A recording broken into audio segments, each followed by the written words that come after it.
Hello everybody, welcome back to MLTruth.com. I want to wish you all a happy Easter and a happy Resurrection Sunday.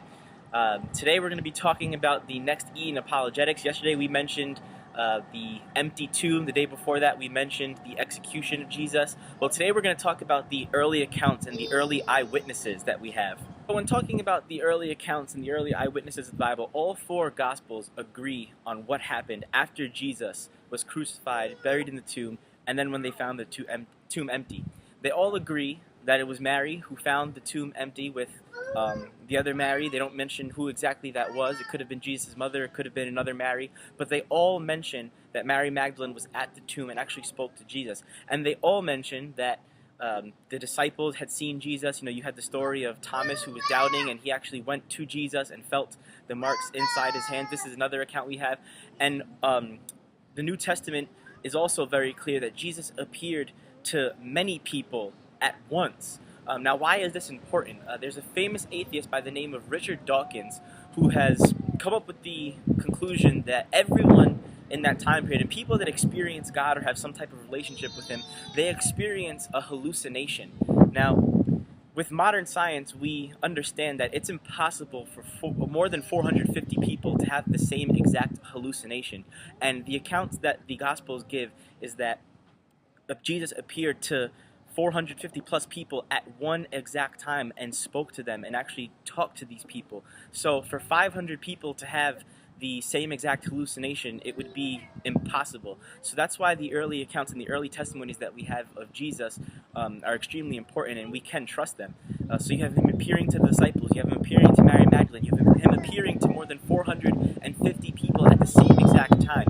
Now, the other thing that's important is some of the extra biblical sources that we have for Jesus appearing to many people and everything that had happened, because you have the writings of Josephus, you have Tacitus, you have Suetonius, all saying that there was a man named Jesus Christ who was considered to be the Messiah, and he was a great teacher and performed miracles. They all agree on this, and these are people that weren't disciples. They weren't the apostles of Jesus. They weren't disciples of Jesus. These were just people that were part of the world. They were historians at the time period.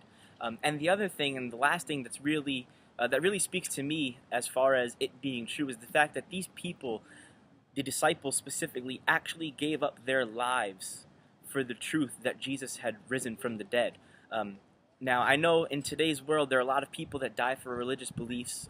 They die, they sacrifice themselves, and, you know, they think that they're dying for truth. But the difference with that versus the disciples is that those people, the people that are dying, giving up their lives for religious reasons, they're doing it for something that they have not seen. They're doing it for something that they've only been told. They're not doing it for something that they witnessed with their own eyes. They witnessed it firsthand. However, the disciples were actually dying for something that they actually saw, something that they saw with their own eyes, something that they touched, something that they felt, something that they witnessed. They were a part of it. They were actually a part of this event that was going on, this important event in history. This is something that they actually saw. They were leaving their families. They were dying. They were sacrificing their lives for a truth that they actually were a part of. They were there. They saw Jesus. They walked with him. They conversed with him.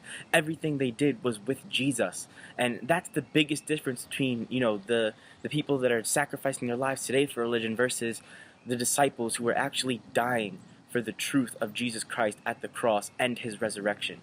I just want to thank everybody for watching. Stay tuned. We have a lot more stuff coming up on this resurrection weekend. Thanks for watching, guys. Have a good one.